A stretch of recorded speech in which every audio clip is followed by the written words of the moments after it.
Bom dia, boa tarde a todos e a todas.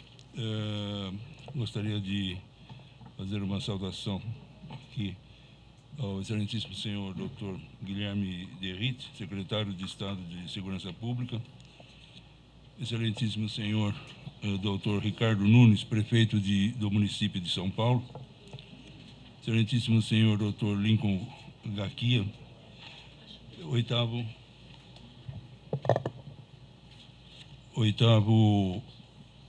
promotor de justiça de Presidente Prudente, integrante do GAECO, do Ministério Público do Estado de São Paulo, ao excelentíssimo senhor Dr.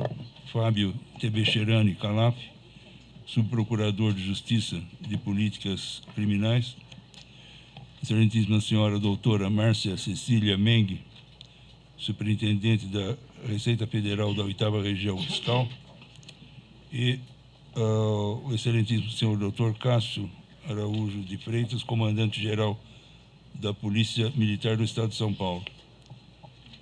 Farei uma leitura de uma breve nota a respeito desta operação, consistente no seguinte: na manhã desta terça-feira, 9/4, o Ministério Público do Estado de São Paulo, por intermédio do Grupo de Atuação Especial de Combate ao Crime Organizado, GAECO, a Polícia Militar, o Conselho Administrativo de Defesa Econômica, CAD, e a Receita Federal, deflagraram a Operação Fim da Linha, que, na esteira da Operação Sharks, tem como objetivo desbaratar duas organizações criminosas que lavam recursos ilícitos do PCC, provenientes de tráfico de drogas, roubos e outros delitos, por intermédio da UpBus e da TW, duas empresas de ônibus responsáveis pelo transporte de cerca de quase 700 mil passageiros diariamente na maior cidade do país, que receberam mais de 800 milhões de remuneração da Prefeitura de São Paulo em 2023. Os agentes estão dando cumprimento a 4 mandados de prisão e a 52 mandados de busca e apreensão expedidos pela primeira e pela segunda Vara de Crimes Tributários, Organização Criminosa e Lavagem de Bens e Valores da capital, para subsidiar a investigação do Ministério Público, que pretende, ao final do processo judicial, condenar os 29 envolvidos no esquema à prisão. A Justiça já determinou o bloqueio de mais de 600 milhões de reais em patrimônio para garantir o pagamento a título de dano moral coletivo. De acordo com o Ministério Público, a operação mobilizou 64 membros do Ministério Público, 43 integrantes da Receita Federal, empregando 20 viaturas, 2 agentes do CAD e um efetivo de 340 policiais militares do Comando de Policiamento de Choque, utilizando 106 viaturas, bem como agentes do setor de inteligência da Polícia Militar. Na sequência, eu passo a palavra ao Dr. Lincoln, que poderá dar maiores detalhes.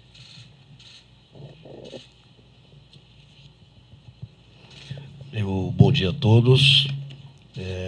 Excelentíssimo Dr. Fernando, Procurador-Geral do Ministério Público em exercício, na pessoa de quem eu cumprimento as demais autoridades aqui presentes. Dizer que hoje é um dia muito importante para o Ministério Público do Estado de São Paulo, em que pudemos deflagrar a Operação Fim da Linha, que demonstra, na verdade, a participação de integrantes de organização criminosa paulista em duas importantes empresas de ônibus aqui da capital. É uma operação, eu costumo dizer, histórica, porque nós estamos atuando na parte financeira dessas organizações criminosas, como essa paulista, que eu já mencionei para os senhores. Hoje foi empenhado nessa operação mais de 400 profissionais, 340 policiais militares, foram 106 viaturas do Comando de Batalhão de Pelotão de Choque envolvidas. Nós tivemos 64 integrantes do Ministério Público, entre membros e analistas e oficiais. Tivemos 43 agentes da Receita Federal e 2 agentes do CAD também conosco nessa operação.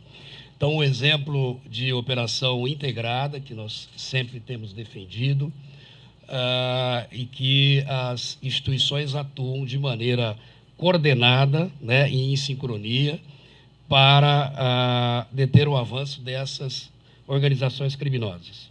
Essa operação veio na esteira, como já foi mencionado pelo Dr. Fernando, da Operação Sharks, que nós deflagramos aqui pelo Ministério Público no ano de 2020, e nós já havíamos mencionado, por ocasião daquela operação, que teria outras fases que estariam ligadas à lavagem de capitais dessas organizações criminosas. Então, a intenção do Ministério Público era não só identificar o que foi feito na Operação Sharks, as lideranças da facção paulista que assumiram o controle depois do pedido de remoção dos presos que compunham a cúpula da facção para o sistema penitenciário federal, mas também, além de fazer essas identificações, processar esses integrantes, obter mandados de prisão e agora sim, nessa terceira fase, a fase de asfixia financeira.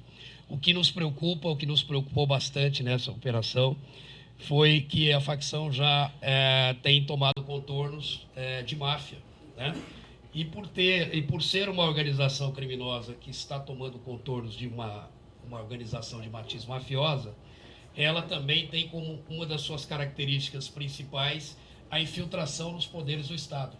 Infelizmente, nesse caso, nós verificamos, né, em que pese não ter havido, não detectamos nenhuma omissão por parte do Poder Público Municipal, mas detectamos que eles estão participando de serviço público, né, da disputa, da licitação de serviço público essencial. Né? Então, isso é típico de organizações mafiosas, já ocorreu na Itália e a gente tem visto, infelizmente, isso no Brasil. Então, a operação de hoje, como eu disse, ela é inédita. Nós conseguimos aí o bloqueio de mais de 600 milhões de reais das duas empresas. Conseguimos também o afastamento da direção da empresa, das empresas, o que é uma medida inédita, daqueles diretores e sócios que estão envolvidos com essa criminalidade organizada. E conseguimos também que houvesse judicialmente a determinação para que houvesse uma intervenção municipal nessas empresas. O senhor prefeito municipal também vai falar na sequência, depois o doutor Derrite, mas eu gostaria de deixar bem claro que o Ministério Público, assim agindo irmanado já com o Poder Público Municipal, nunca teve a intenção de paralisar o serviço público essencial. Então, deixando bem claro que não haverá nenhum tipo de paralisação da prestação de serviço de transporte metropolitano urbano prestado por essas duas empresas, né? O que nós desenhamos e conseguimos judicialmente foi que houvesse uma decretação por parte do Poder Público de intervenção nessas empresas, né? Também para que não continuássemos a entregar recursos públicos a criminosos, mas que a população também não sofresse. Então, não vai haver nenhuma solução de continuidade na prestação de serviço dessas empresas, né? Apenas a gestão, repito, o senhor prefeito municipal vai falar aqui também, vai explicitar, a gestão ficará a cargo durante esse período de intervenção através da Prefeitura Pública Municipal pela SP-Trans. Então, eu queria finalizar, agradecer a todas as instituições, inclusive que foram parceiras, a Receita Federal, que está aqui na pessoa da senhora superintendente, e o CAD também. Então, é um trabalho integrado e um trabalho conjunto das polícias militar, houve participação também da Polícia Civil, uma participação muito importante, como eu disse, da Receita Federal, nos ajudando a cruzar os dados fiscais, né, desses criminosos que estão lá investidos na função de diretores dessas empresas, e também do CAD, porque pode haver, a gente entende que há uma suspeita muito grande da prática de cartel por parte de algumas empresas, principalmente dessas duas que foram atingidas na operação de hoje. Então, eu passo a palavra... Você Passo para o prefeito, Derrite depois. Para quem? Tá. Eu passo a palavra para o senhor prefeito municipal e depois, em seguida, para o secretário Derrite. Obrigado, doutor Lincoln. Estou com uma listinha aqui de pessoas para fazer a nominata, mas queria pedir licença para dispensar, em nome do doutor Lincoln, doutor Fernando, doutor Fábio Bechara, cumprimentar todos os integrantes, membros do Ministério Público, doutora Márcia aqui da Receita, nosso comandante da Polícia Militar, Derrite, secretário de Segurança. Inicio parabenizando o trabalho do Ministério Público que foi feito conjuntamente com as demais instituições já listadas aqui pelo Dr. Lincoln. Eu já fiz o decreto, já está publicado hoje numa edição extraordinária do Diário Oficial, decreto de número 63.328, onde determina aqui a intervenção tanto da empresa Transwolf como da empresa UpBus. Muito importante, eu queria contar com a contribuição, com a colaboração da nossa imprensa, porque desde manhã, eu até comentava agora há pouco com o Dr. Bechara, Dr. Fernando, Dr. Lincoln, evidentemente uma operação dessa acaba surgindo bastante dúvidas da população. Queria iniciar dizendo o seguinte: não haverá, como o Dr. Lincoln falou, agradeço ele falando em nome do Ministério Público, reforçar isso, é de suma importância, nenhuma paralisação no transporte público da cidade de São Paulo, em especial por essas duas empresas que hoje sofreram as investigações, os mandados e a intervenção. Fornecedores não deixarão de receber, a Prefeitura já está com os interventores, nós estamos aqui nesse momento, os interventores já estão lá nas empresas, como eu disse, o ato da publicação já foi feito, dei a vocês aqui o número do decreto, não haverá nenhum problema com relação aos funcionários, portanto, do ponto de vista dos passageiros, da operação, dos funcionários das empresas, dos fornecedores, absolutamente nada muda. O que muda somente é a questão da gestão, a gestão das empresas. Eu fiz o decreto e tomei um cuidado de fazer uma boa escolha, junto com a minha equipe, dos interventores. Nós vamos ter de interventor na empresa Transwolf, o diretor de planejamento da SP Trans, Valdemar Gomes de Mello, que trabalha de carreira, trabalha há 45 anos na SP Trans.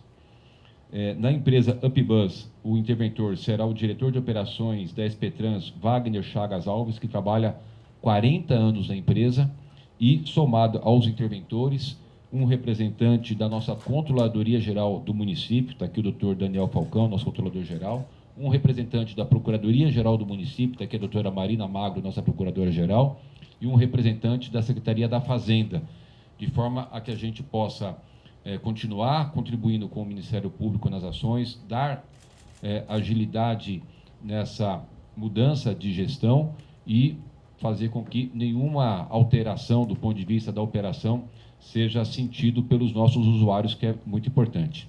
A gente teve numa operação meses atrás a apreensão de alguns ônibus, o Ministério Público, de uma forma bastante cautelosa nessa operação, como o doutor Lincoln falou aqui, teve esse cuidado, eu queria inclusive agradecer, esse cuidado de não fazer nenhuma ação que gerasse transtorno na operação, portanto, o trabalho da Polícia Civil, do Ministério Público, Polícia Militar, Receita, foram, do ponto de vista da Prefeitura de São Paulo, excepcionais, e as pessoas que cometeram algum erro, algum desvio de conduta da legislação, evidentemente, ao final das investigações, vão responder por isso, e a Prefeitura de São Paulo compete, nesse momento, dar continuidade aos trabalhos.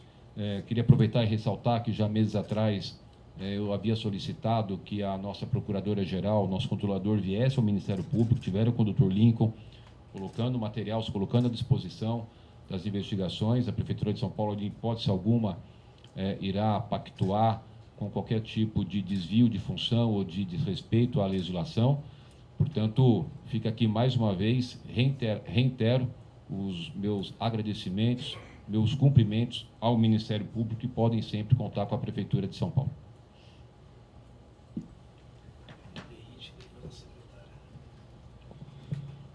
Bom, boa tarde a todos. É um dia importante para nós, sem dúvida alguma, mais um marco no combate ao crime organizado no estado de São Paulo. Parabenizar todos os envolvidos, desde todos os promotores do GAECO que estão há meses trabalhando para que essa operação fosse materializada hoje, assim como os agentes do Serviço de Inteligência da Polícia Militar, que também atuaram em conjunto com o GAECO para que os mandados de busca, mandados de prisão ocorressem na data de hoje. Mas o mais importante, ressaltar, senhor Procurador-Geral em Exercício, Dr. Lincoln, prefeito Ricardo Nunes, nosso comandante-geral, que essa parceria de combate ao crime organizado, que tem essa marca forte do GAECO junto com a Polícia Militar na figura das tropas especializadas do choque já há tantos anos, acontecendo e com sucesso aqui em São Paulo, ganha uma nova etapa com a parceria importante da Receita Federal nesse processo e, sem dúvida alguma, dando mais robustez nessa política pública integrada, nessa rede integrada de combate ao crime organizado, e um dos principais pilares, se não o principal, que é a asfixia financeira. É limitar o acesso às cadeias econômicas formais do crime organizado. Ao passo que nós estamos realizando, por parte das Forças de Segurança Pública estaduais, um grande combate ao crime organizado, e todos acompanharam as operações na Baixada Santista, é inadmissível, nos dias atuais, grandes líderes da organização criminosa do Estado de São Paulo estarem figurando como verdadeiros empresários. São alvos extremamente conhecidos, inclusive conhecidos por seus antecedentes criminais, Dr. Lincoln, e pela crueldade dos seus atos praticados num passado recente, que foram alvos dessa operação. Então, agradecer aqui ao Ministério Público, que sempre apostou na figura do GAECO aqui, tantos e tantos.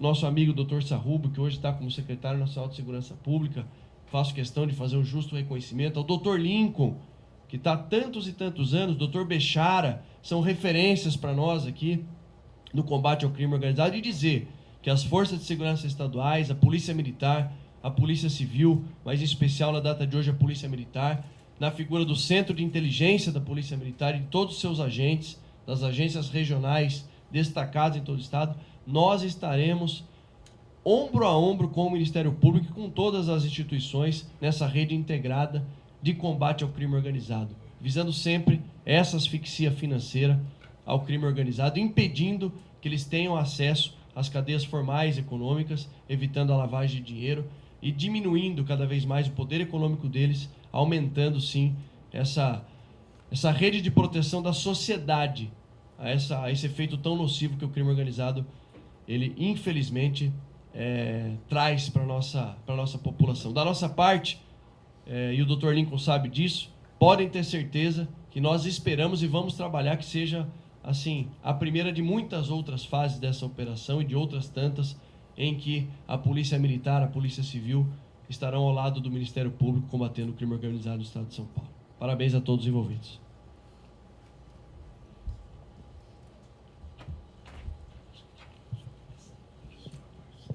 Bom dia a todos. Eu vou também pedir licença para pular a parte dos cumprimentos para a gente ir diretamente ao que interessa. Eu queria ressaltar qual é o papel da Receita Federal nesse tipo de ação coordenada e conjunta, né? A Receita Federal, ela tem como atividade diária toda a análise de operações societárias, contábeis e fiscais que eventualmente podem identificar uma ação criminosa, né? Especificamente nessa atuação que foi feita junto aos órgãos parceiros aqui, nós temos um conjunto robusto probatório de que os envolvidos nessa operação, eles fizeram a aquisição de empresas ou integralizaram capital em empresas com a finalidade de se tornarem proprietários ou criarem empresas para, ao fim, conseguir tornar lícito aquilo que era ilícito, né? Então, a aquisição ou a integralização de capital é feito com dinheiro de atividade criminosa. Percebam que isso causa um transtorno enorme ao poder público, porque essas empresas elas acabam conseguindo uma robustez financeira que faz parecer aos órgãos públicos que são empresas que têm condição de dar andamento à prestação de serviços públicos e competem de forma desigual com outras empresas que não têm a injeção desse dinheiro que não é lícito, né? Então, esse é um ponto que tem que ficar ressaltado. Esses envolvidos também, eles promoveram a movimentação financeira entre 2020 e 2022 de 732 milhões, tá? Isso já está nos releases, mas e está também a comparação com qual é o patrimônio declarado deles, né? 148 milhões. Mas há muito mais do que isso, né? Nós já identificamos muito patrimônio que está declarado, por exemplo, por R$800 mil, um imóvel declarado por R$800 mil, que ele está avaliado em 10 milhões de reais. Então, vocês vejam que a ocultação de patrimônio ela não se dá apenas através de terceiros, mas também quando a própria pessoa declara um bem, um imóvel, um veículo, com valor bastante subestimado, né? Então, isso também falseia a análise dos órgãos públicos, né? Então, esse também foi um artifício usado por esses envolvidos. Além disso, nós também identificamos a distribuição indevida de dividendos. O Brasil ele é um dos poucos países onde o dividendo ele é isento, ele não é tributado. Então, vocês vejam que aqui eles não só branquearam o dinheiro ilícito, né, dentro de uma operação de uma empresa que tinha operações lícitas, isso também é um fator complicador das nossas análises, né, mas eles conseguiram retirar dessas empresas dividendos, valores isentos de parte desse patrimônio, era um patrimônio que vinha da atividade ilícita injetada no início da formação da empresa, né? Vejam que isso também acontece em desacordo com a legislação tributária, porque essas são empresas que elas amealharam prejuízo fiscal de cerca de 5 milhões de reais ao longo dos últimos 5 anos e, mesmo assim, um único sócio dessas empresas recebeu como dividendos isentos, sendo que ele não poderia sequer ter feito uma distribuição de lucros, né? Valores de 14,8 milhões de reais. Então, vocês vejam que há também aqui o crime de sonegação fiscal, né? O branqueamento do capital, utilizando não só o trânsito do valor que veio do crime por dentro da empresa, mas também na hora de sair, sem pagar o tributo, né? Devido se ele tivesse o direito de tirar esse lucro, tá? Então, tudo isso faz com que os órgãos públicos tenham que agir de uma maneira bastante contundente e coordenada, né? Por último, esse grupo criminoso, eles se utilizaram de compensações fraudulentas, né? O que são compensações fraudulentas? Sempre que você deve um tributo, você tem que pagar esse tributo ou você pode compensar esse tributo também. E as licitações, elas passam por isso. Nenhuma empresa passa por uma licitação, pode ser aprovada por uma licitação, se ela não tiver uma certidão negativa de débitos, né? Essas empresas tinham débitos tributários e, ainda assim, elas fizeram compensações fraudulentas de maneira a mascarar, né? Essa compensação era feita com créditos inexistentes, né? Eram créditos falsos também, e, portanto, elas acabavam obtendo de forma irregular uma CND que não refletia a realidade dos fatos e acabavam podendo concorrer em licitações e, como eu disse, de maneira concorrencialmente desleal, porque as outras empresas não estavam na mesma situação, né? Então, isso é uma série de artifícios contábeis, societários e fiscais que foram utilizados por esse grupo criminoso para poder chegar até onde chegaram, né? E, como bem disse o Dr. Derrich, na verdade, esses atos ilícitos, eles começam sendo praticados com uma explícita ilicitude, até que eles começam a adquirir, se infiltrar realmente, né?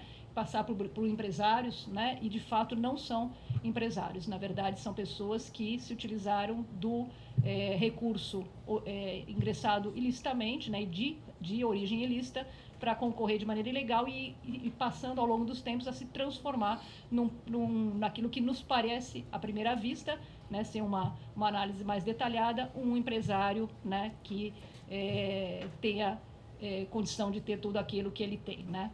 Bom, além disso, é importante a gente ressaltar aqui como é que ocorreram algumas aquisições de bens que vieram do branqueamento desse capital depois de sair das empresas na forma de lucros de dividendos, né? Nós identificamos dezenas de operações de compra e venda de bens de luxo, tá? Isso envolve tanto imóveis, como eu disse, imóveis que eles declaram por R$800 mil, mas valem mais de 10 milhões de reais, Isso envolve carros de luxo, inclusive de marca, Ferrari, várias outras aí. Então, nós temos esse tipo de situação.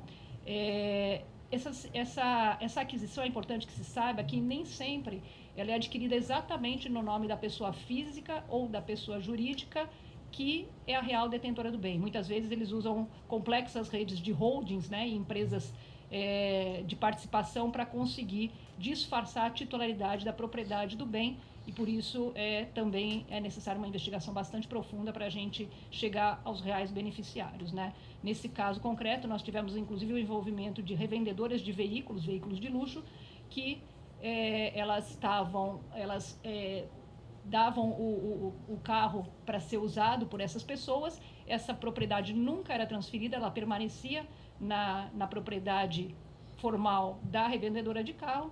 Então, fica claro para a gente aí que também há minimamente uma preferência por esses clientes, né, e que precisa ser melhor investigada em relação... Isso não é uma atitude normal, né? Um ser humano normal talvez não recebesse uma Ferrari em consignação para andar pelo mundo, né, sem, de fato, ter comprado aquele bem, né? Então, nós precisamos estar atentos a essa investigação que deve progredir. Essa rede de empresas é uma rede de empresas que são interligadas e que elas possuem, muitas vezes na sua titularidade, ou pessoas de confiança ou ocultadores profissionais de capital, né? São pessoas que recebem para ocultar um determinado capital. Então, é importante que a gente se descolhe um pouco daquela ideia do mero laranja, né? Aquela pessoa inocente que foi cooptada, né? Porque tem uma condição financeira desfavorável. Não é a situação aqui. Nenhuma das pessoas envolvidas aqui são pessoas que não tenham um poder aquisitivo extremamente elevado e, portanto, são profissionais dessas e outras irregularidades, tá? A alta capacidade financeira é um ponto bastante importante a ser revelado, né? Entre os bens que foram, ao longo do tempo, adquiridos por esse grupo criminoso, nós temos um helicóptero, né, que participou aí de ações que foram identificadas como a morte de 2 líderes condenados por facções criminosas. Também o apartamento, né, da esposa de um indivíduo que foi condenado por tráfico de drogas, e, como eu disse, os carros de luxo que são dados em consignação a certo grupo de pessoas, que não é um hábito do mundo comercial, né? Então, tudo isso está sob investigação, mas isso é só para vocês terem uma ideia da dimensão do poder financeiro dessas pessoas, tá bom? Infelizmente, também nós identificamos o envolvimento de profissionais contábeis. São esquemas, esses esquemas eles contaram com toda a competência acadêmica de alguns profissionais contábeis que elaboraram para esse grupo esse intrincado conjunto de empresas e de pessoas com a finalidade de disfarçar as propriedades e dar para nós a ideia de que como realmente as coisas aconteceram. Esse infográfico, eu acho que ele deixa bastante claro, ele é um grande resumo de tudo que eu falei, né? Então, as pessoas que estavam envolvidas, elas investiam em empresas, eram empresas que operavam efetivamente, nós não estamos aqui falando de empresa de fachada, empresa que não tenha poder financeiro, né? Então, eram empresas que realmente têm um poder financeiro grande, elas participavam de licitação por esses mecanismos artificiosos que eu mostrei a vocês, né? Conseguindo CNDs que não deveriam estar conseguindo, né? E vocês veem que sempre tem ali os intervenientes, tanto os contábeis quanto o laranja, que não é exatamente aquele laranja que a gente está acostumado, mas é um laranja de alto poder aquisitivo, é um profissional da ocultação de patrimônios, né? O dinheiro ingresso de forma de origem ilícita acaba saindo na forma de dividendos não tributados, e aí essas pessoas têm nas suas mãos um dinheiro completamente branqueado e que é utilizado na aquisição de bens de luxo, imóveis e carros também de luxo, tá? Bom,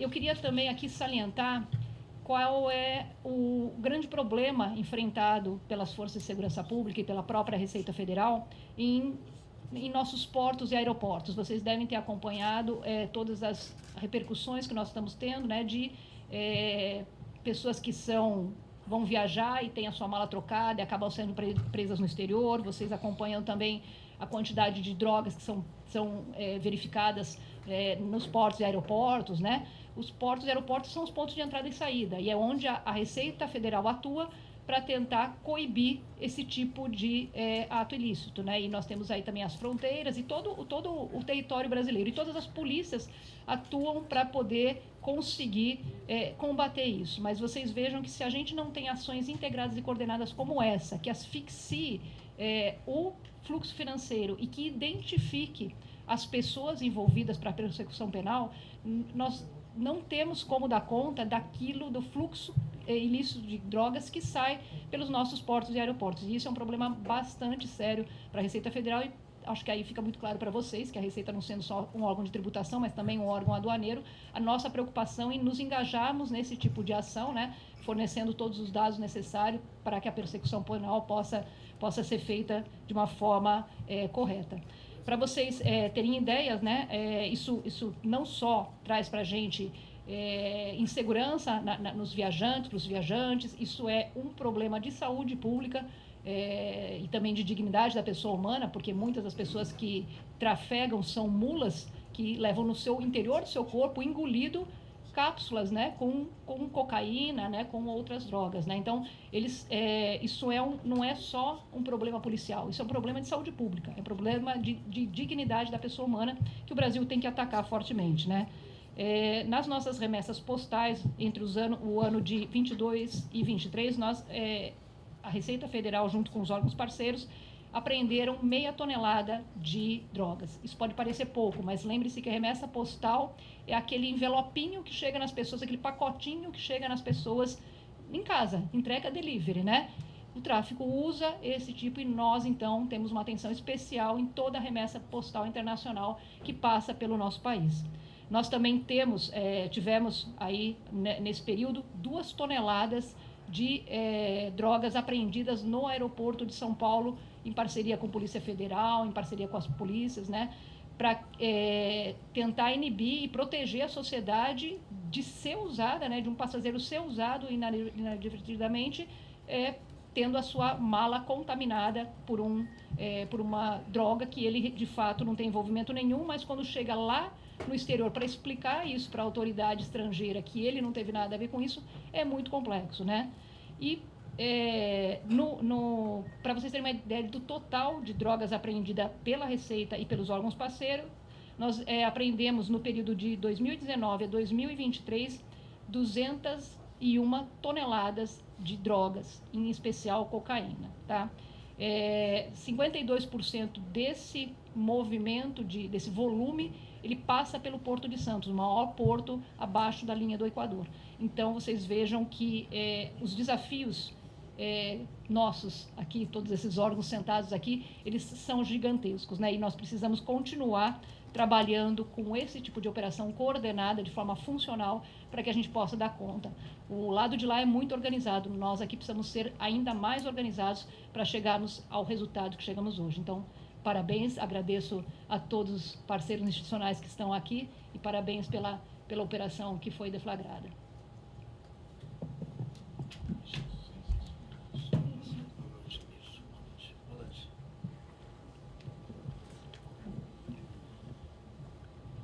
Boa tarde a todos. Eu vou ser bem breve, apenas explicitar algumas características da estratégia da Polícia Militar no que diz respeito ao combate efetivo ao crime organizado. Se os colegas têm observado os indicadores criminais do Estado de São Paulo nos últimos meses, sobretudo do início de 2023 para cá, nós tivemos quedas acentuadas de todos os indicadores criminais, indicadores de roubo, produtividade da Polícia Militar no que diz respeito à apreensão de drogas nas estradas ou drogas já distribuídas, o mesmo no entorno do Porto de Santos, a diminuição dos números de homicídios, latrocínios e todos os outros crimes que estão direta ou indiretamente conectados com o combate efetivo à criminalidade organizada no Estado de São Paulo. É isso que fazemos juntamente com o GAECO já há muitos anos, é um relacionamento já construído e com muitos casos de sucesso que vem se sucedendo, e esse é mais um caso importante para nós, porque traz visibilidade a todo esse processo que eventualmente as pessoas têm dificuldade de entender. quando eu combato efetivamente o crime organizado, eu estou combatendo também os crimes de rua, que são os crimes de responsabilidade direta da polícia ostensiva, que é a polícia militar. É por isso que nós estamos tendo esses sucessos. No que diz respeito à operação de hoje, foi uma operação exitosa, consideramos exitosa, por conta dos resultados apresentados. Fica aí bastante evidente a quantidade de recursos financeiros, e a Polícia Militar trabalha em duas grandes etapas, ou dois grandes eixos. O primeiro desses eixos é não permitir que o crime organizado tenha territórios estabelecidos no estado de São Paulo, tal qual acaba construindo em alguns outros lugares fora do Brasil, ou mesmo dentro do Brasil. Isso é imprescindível para que o crime organizado não se organize mais ainda, tendo ele territórios. Então, a nossa luta é diária nesse sentido. O outro aspecto importante relacionado a esse primeiro é que nós fazemos uma busca constante pelos líderes dessas organizações, que ficou bastante evidente pelas palavras do Dr. Lincoln, de que trata-se de uma máfia com capacidade financeira. E o nosso combate, obviamente, a linha de logística deles, que é a capacidade de angariar recursos. Todas as vezes que o crime organizado angaria recursos, ele tem capacidade de fazer operações. E essas operações colocam em risco a vida do cidadão paulista. E essa é a nossa constante. A Polícia Militar tem um sistema de combate ao crime organizado, que inclui o nosso centro de inteligência da Polícia Militar e todas as forças especiais. Hoje, para que vocês tenham uma ideia de como ele funciona como sistema, estamos atuando agora também lá na região de Piracicaba e na região de Campinas, de forma concomitante ao que está acontecendo aqui. Isso é uma forma de nós enfrentarmos o crime organizado, onde é que ele vai operar, o que fizemos coincidentemente durante esses 2 dias. Teremos desdobramentos, eu tenho certeza, doutor Lincoln e senhor secretário, tenho certeza que teremos mais desdobramentos na data de hoje.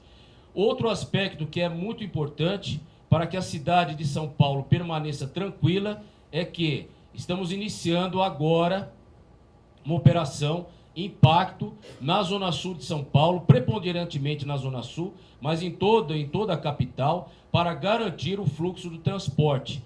Nenhum ônibus foi retido durante essa operação, portanto os ônibus estão à disposição, mas por experiência, nós sabemos que o crime organizado, ele também transmite informações, ele espalha boatos de que haverá intersecções nas redes, de que haverá queima de ônibus. Então, essa rede de boatos acaba trazendo o medo para a população e a insegurança.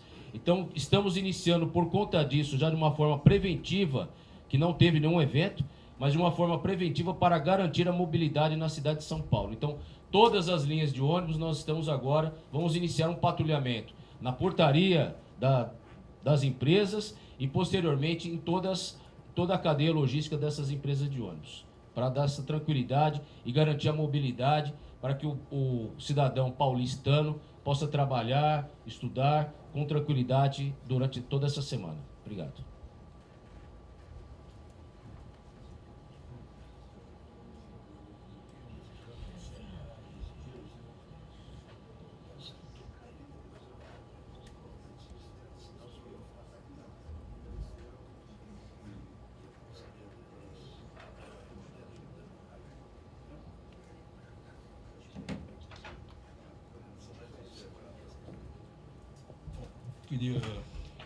Queria agradecer a todos e todas pela presença e declaro encerrado esse evento.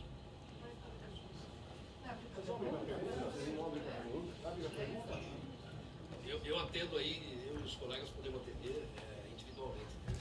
Nós vamos ficar tarde toda aqui, preciso liberar as outras autoridades. A gente pode iniciar um perguntas. Vai depender deles. Estou guardando, eu fico.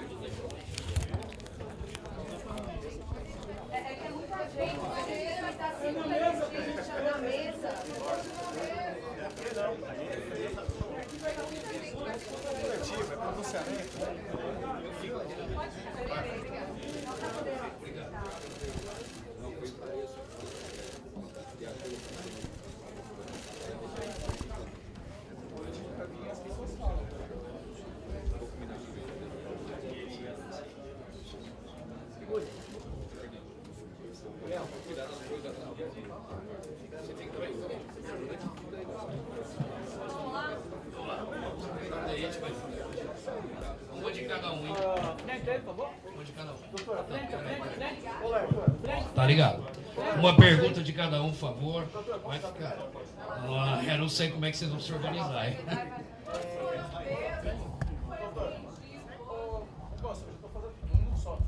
Deixa eu fazer um esclarecimento primeiro, que eu vou falar sobre o resultado parcial, que já vai responder muitas perguntas aí, que acabou de chegar agora. Oi? Nomes eu não vou passar. Tá? O lugar é o seu termo. Doutor, o senhor disse que existe um envolvimento com o poder público. Existem agentes do poder público sendo investigados? Como é que vai seguir a linha, se é possível, mais detalhes em relação a isso? Políticos investigados? Não, por enquanto o que se tem aqui, na verdade, é a presença. Quando eu falo, eu não falei envolvimento com o poder público, eu falei infiltração no poder público. Né? Eu ainda não tenho comprovação nesses procedimentos de que houve participação de qualquer servidor público municipal. O que há é indícios claros, inclusive, de cartelização desse setor, por isso que o CAD nos acompanhou, já que, por exemplo, no caso dessas duas empresas, que detêm aí a exploração de linhas importantes no transporte metropolitano urbano de São Paulo, só tinha um interessado, só tinha um proponente nessas licitações. Justamente empresas, como eu disse, ligadas, sócios ligados ao crime organizado. Não disse que há uma participação da prefeitura ou mesmo de servidores públicos. Claro, se houver alguma comprovação de algum político, de algum servidor, também será responsabilizado. Doutor, o senhor fala em contornos de máfia, eu queria que o senhor fizesse um paralelo entre as facções criminosas investigadas com as máfias europeias, da Itália, da Sérvia. Veja, eu venho, eu acho que não é segredo para ninguém, inclusive com o apoio sempre da nossa Secretaria de Segurança da Polícia Militar, e hoje com apoio valorosíssimo, sem o qual, quero deixar registrado, não teríamos chegado a esse resultado se não houvesse essa atuação integrada. Eu venho defendendo aqui sempre a atuação integrada dos órgãos, né, junto com a Receita Federal, com as polícias civil e militar, com a Polícia Federal quando possível, e hoje com o CAD também, que é um parceiro importante. Com relação à menção de que a facção paulista, o PCC, ele já possui uma matiz, né, um modelo mafioso, eu infelizmente comprovo isso. Né? É uma questão, inclusive, de estudo da doutrina mundial sobre as máfias. Então, todos os requisitos que são necessários para que você considere uma organização criminosa, que ela seja, por exemplo, do tipo mafiosa, infelizmente essa facção paulista já atingiu. Vou mencionar alguns, né? O primeiro deles é a ausência do Estado. Nós temos infiltração nos poderes públicos, como nesse caso ficou bem evidente. Isso aconteceu na Itália e em outros ramos do serviço público. Eu estive lá, inclusive, ano passado, num seminário internacional de combate a organizações criminosas transnacionais, e o chefe de polícia de Palermo me disse exatamente isso. Falou: doutor, o que está acontecendo hoje com o PCC no Brasil, que o senhor expôs aqui para nós na Itália, nós vivemos na Itália nos anos 80. Lá eles acabaram dominando o setor de lixo, setor de construção, né? E aqui a gente está vendo uma infiltração muito perigosa num serviço essencial para a população, que é o serviço de transporte público. Né? Então, por isso que eu tenho classificado atuação transnacional.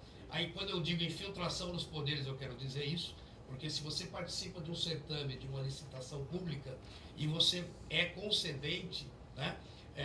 Aliás, você recebe essa concessão, você ganha a possibilidade de explorar um serviço público essencial para a população, então você acaba, né, fazendo parte, de certa maneira, aí, nessa infiltração dos poderes públicos. Aí a gente tem outras características, né?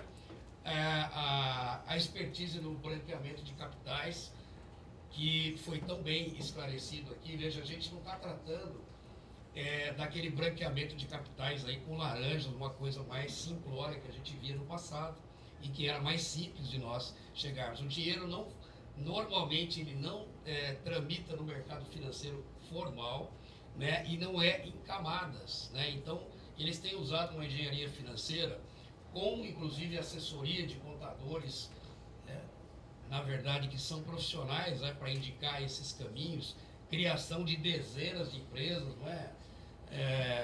No caso aqui, mais de 28 empresas ligadas aí para poder dificultar o rastreio desses bens, não é? E então é por isso que a gente tem classificado como uma máfia, infelizmente. Essa ação da Polícia Militar... Espera só um minutinho que a superintendente vai esclarecer. É importante que vocês percebam que nós estamos aqui falando de um pedaço desse todo, né? Quando a gente fala da infiltração em todas as prestações de serviço, né? Vocês, acabei de mencionar na minha fala sobre as dificuldades que são enfrentadas pelos poderes públicos para poderem controlar a entrada e saída de drogas nos portos e aeroportos, né? E vocês devem se lembrar, algum tempo atrás, que vocês mesmos noticiaram, um fato ocorrido no aeroporto de Guarulhos, onde os funcionários de Guarulhos fizeram uma rebelião por causa de uma norma de alfandegamento imposto, né? Então, percebam que não é uma ação única e localizada nesses fatos que a gente descreveu. A gente está descrevendo aqui um pedaço do todo que mostra para a gente que sim, esses grupos eles acabam saindo da completa ilicitude e acabam se encaixando em situações que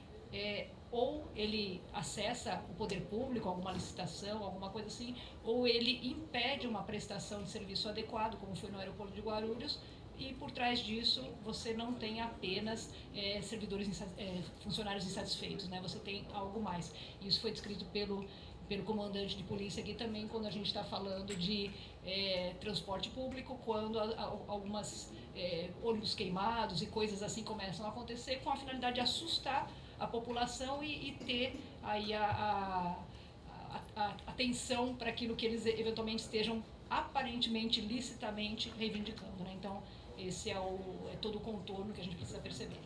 Essa operação, que para garantir o funcionamento, ela tem prazo, vai até o fim da semana? Enquanto for necessário garantir a tranquilidade da prestação do serviço público, a gente está preocupado em agir preventivamente, conforme o comandante-geral falou, para evitar que as pessoas que se utilizam do transporte sejam prejudicadas, eventualmente prejudicadas. E para também o crime organizado entender que vai haver por parte do Estado, na figura das polícias do Estado de São Paulo, todo o suporte para que a prestação de serviço, ainda mais depois dessa intervenção via decreto municipal, ele aconteça. Percebam vocês, vou finalizar que eu tenho que realmente sair, que não existe coincidência. Quando a gente faz uma análise no contexto histórico do crime organizado, a partir do momento, Dr. Lincoln, que o PCC ele cria indivíduos e células nos países produtores de cocaína, e não mais com intermediários, e 5 integrantes da facção criminosa, da organização criminosa lá na Bolívia, trazendo a droga para cá, e foi quando houve o aumento do tráfico internacional de drogas, e figuras aí que se tornaram conhecidas, criminosos, infelizmente, se tornaram conhecidos por conta do tráfico internacional de drogas, foi quando a organização criminosa arrecadou muito recurso, deixou de cobrar mensalidade, deixou de realizar rifa, que eram fontes de receita, e passou a se utilizar única e exclusivamente no tráfico internacional de drogas, e para isso eles precisavam trazer o dinheiro que foi adquirido por meios ilícitos e fazer essa lavagem do dinheiro, e aí entram, não é coincidência, essas licitações que foram vencidas, sabe-se como, né? E acho que isso também é objeto de toda essa investigação, mas é a comprovação de que o crime organizado foi se instalando e que, a partir de alguns anos que já existe essa parceria com o Ministério Público e Polícia Militar, mas que agora, a figura do governo do Estado, aqui com a Receita Federal presente, com outras instituições, e em especial, que eu posso falar pelo governador Tarcísio de Freitas, que colocou como prioridade da gestão o combate ao crime organizado, nós somos muito gratos a essa rede integrada que visa, no final das contas, devolver o Estado de São Paulo, tirar das mãos de criminosos esse poder econômico e mostrar que o nosso Estado vai haver um combate sério e inteligente ao crime organizado. Obrigado, viu, pessoal? Essa operação é só nas garagens, pelo que eu entendi, no segurança? Toda a cidade. É sobre essa operação que eu queria... Um foco. Só uma dúvida. Essa operação que vocês estão deflagrando para segurar eventuais essa rede de boatos, a inteligência investigativa já está tendo... Não, é preventivo. Ah, tá preventivo. Perdão, é preventivo. Perfeito. Tá? É 100% preventivo, baseado em episódios anteriores. Então nós já fazemos isso de forma preventiva, não há ainda um indicativo de que eles estejam se organizando com esse objetivo. Perfeito. Quando vira realidade. Exatamente. Perfeito. Coronel, o senhor só pode repetir, então, vai ter um apoio da PM nas garagens dessas duas empresas para garantir a prestação do serviço, mas além disso, vai haver outro policiamento, outra operação da polícia no entorno? Como que vai funcionar? Nós faremos a operação em toda a cidade, tá? Em toda a capital faremos a operação. Se for necessário, mas nós acreditamos que não, em outros municípios, mas basicamente no município de São Paulo. A operação ela vai acontecer em todas as grandes regiões da cidade. O nosso foco operacional significa onde nós teremos mais equipes trabalhando é na zona sul de São Paulo, onde atuavam preponderantemente essas duas empresas. Nós também teremos policiamento específico nas garagens para dar segurança aos trabalhadores, para que os ônibus possam sair das garagens. Obrigada. Obrigado, até amanhã.